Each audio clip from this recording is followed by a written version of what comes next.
ሰላም ሰላም ክቡራትና ክቡራን የዩቲዩብ ቻናል ተከታታዮች እንዲሁም የቲክቶክ አካውንቴን ፎሎ የምታደርጉ ተመልካቾች ዛሬ የምንሰራው ፈሳሽ የእቃ ሳሙና ነው። ይህ ፈሳሽ የእቃ ሳሙና በ95 ብር ተመርቶ በ150 ብር ታሽጎ ለገበያ ሊቀርብ የሚችል ሳሙና ነው።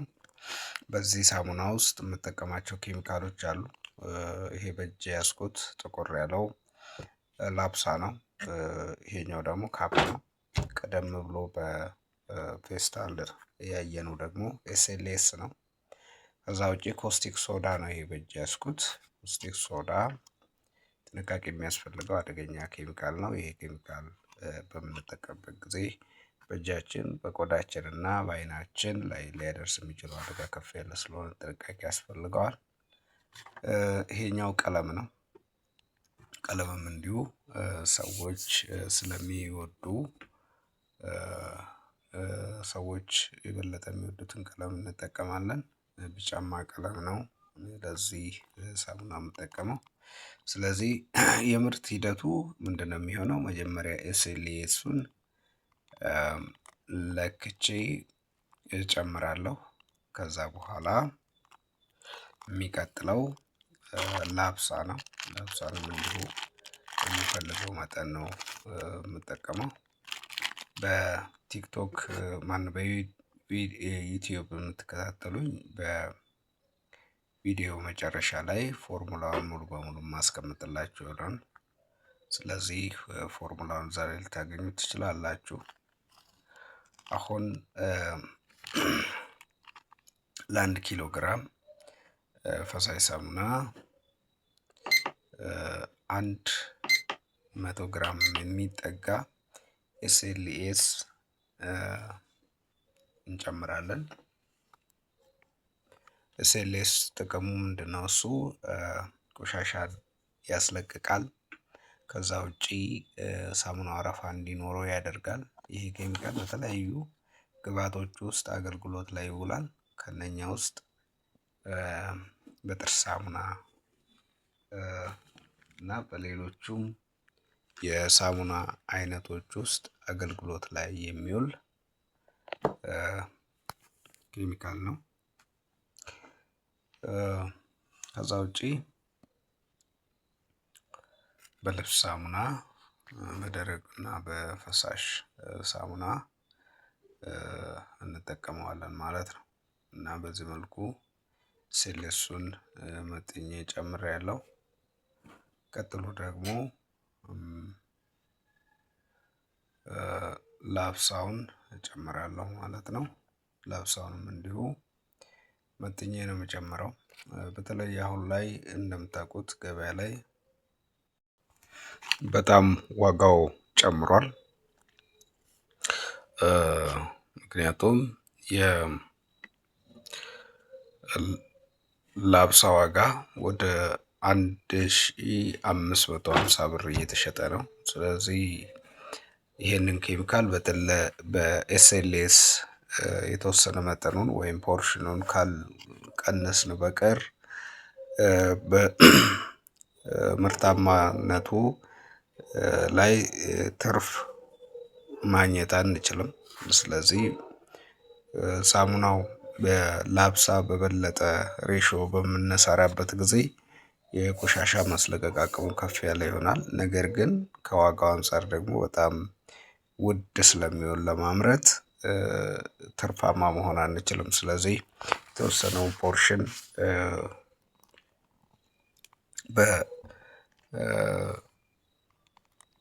በኤስኤልኤስ እንተካዋለን ማለት ነው። ስለዚህ ኤስኤልኤስን ለክተን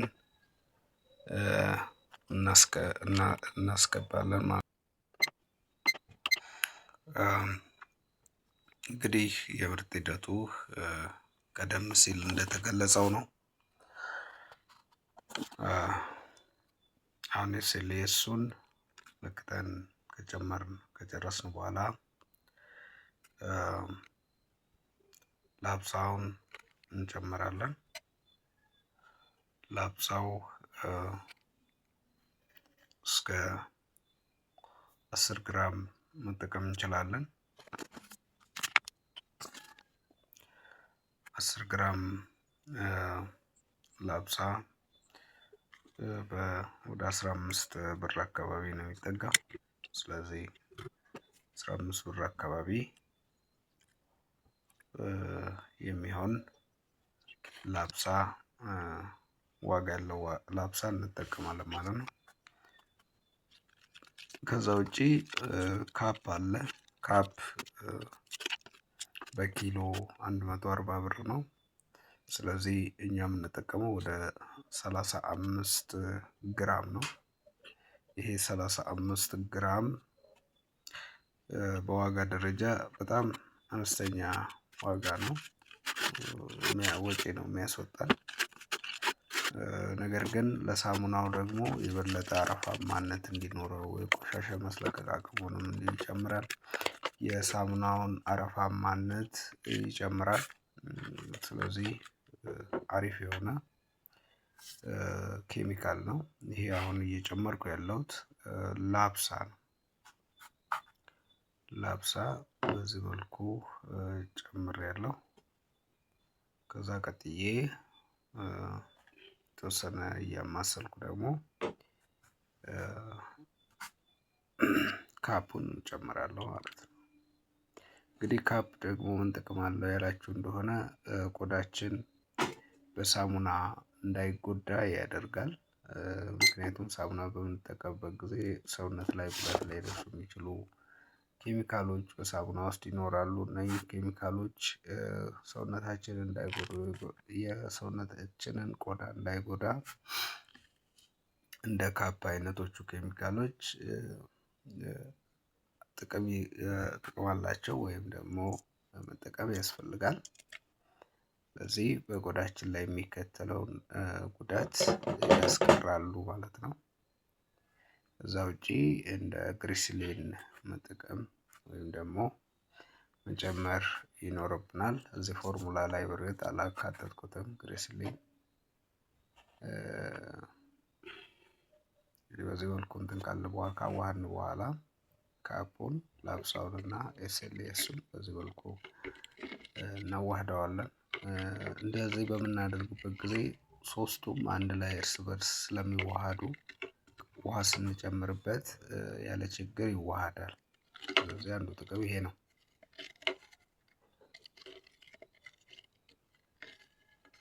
በመጨመር ጨው ነው እዚህ ላይ እየጨመርኩ ያለሁት። ጨው መብዛትም የለበትም ማነስም የለበትም። ሲያንስም ሳሙናውን ያቀጥነዋል፣ ሲበዛም ሳሙናውን ያቀጥነዋል። ስለዚህ የምንጠቀመው የተመጠነ ግራም ነው በ1 ኪሎ ፈሳሽ ሳሙና። እሱን በቪዲዮ መጨረሻ ላይ ማስቀመጥላችሁ ይሆናል። ከሱ ላይ አይታችሁ በቤታችሁ መሞከር ትችላላችሁ። ፈሳሽ ሳሙና ባይ ዘ ዌይ በቀላሉ ማምረት የምንችለው ነው። ፎርሙላውን በአግባቡ የምንጠቀም ከሆነ ማንኛውም ሰው በ3 ቀን በ2 ቀን ልምምድ አሪፍ የሆነ ሳሙና መስራት ይችላል። ስለዚህ ብዙ ከባድ አይደለም። ከባድ የሚሆነው ፎርሙላውን ማወቁ ላይ ነው። ፎርሙላውን በደንብ የለየ ሰው በተለይ ኬሚስትሪን የተወሰነ ደረጃ የተረዳ ሰው ሳሙናን በቀላሉ ማምረት ይችላል በቤቱ። እንደውም ደረጃውን የጠበቀ ሳሙና ማምረት ይቻላል።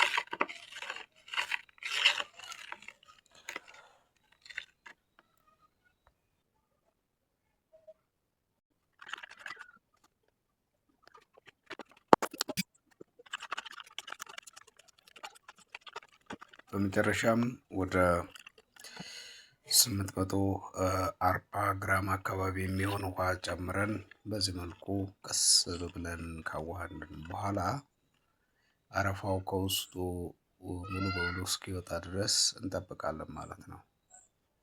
እንግዲህ እንደምታዩት እየወፈረ ነው፣ በጣም ወፍሯል። ውሃ እየጨመርን የተወሰነ ደረጃ እናቀጥነዋለን።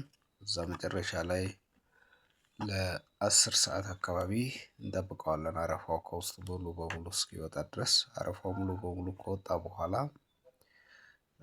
ምን አይነት ሳሙና ይሆናል እዚሁ ማሳያችሁ ይሆናል። የትም ሳትሄዱ ማለት ነው። ቪዲዮውን እስከ መጨረሻው ተከታተሉ። አደራ ምላችሁ የዩቲዩብ ቻናሌን ሰብስክራይብ ማድረጋችሁን፣ ኮሜንት መጻፋችሁን አትርሱ። እንግዲህ አረፋው እንዲህ እየቀነሰለት ነው ያለው። ተወሰነ ውሃ እየጨመረን ቅድም እንዳልኳችሁ ከ860 ግራም መብለጥ የለበትም። ምክንያቱም ሳሙናው በጣም እንዳይቀጥንብን ማለት ነው። ቀጥሎ እንግዲህ በዚህ መልኩ ቀለም ጨምሬበታለሁ። ቀለሙ ይሄን የምታዩት ነው፣ ቢጫማ ቀለም ነው። ይህን ቀለም ጨምሬ አዋህደዋለሁ ማለት ነው። ካዋሃድኩት በኋላ አረፋው እስኪወጣለት ድረስ እንጠብቃለን። አረፋው ሲወጣለት ሳሙናው ምን ይመስላል የሚለውን ደግሞ ወደ ጠርሙሱ እየጨመርኩ አሳያችኋለሁ።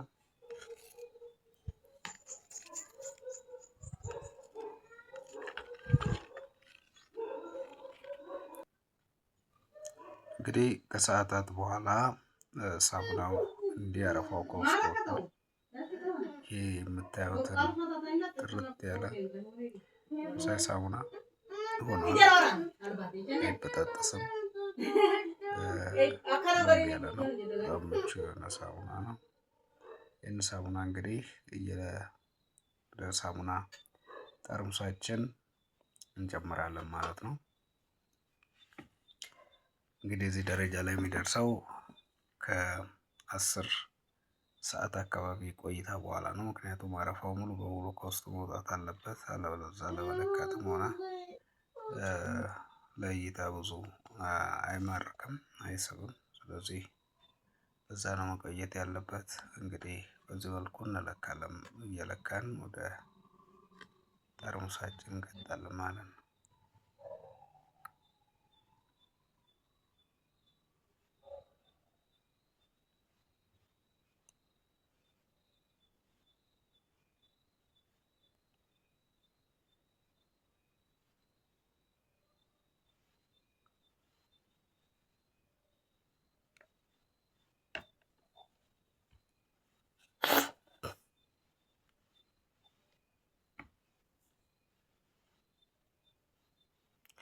እንግዲህ ሙሉ በሙሉ እዚህ ላይ የተጠቀምኩት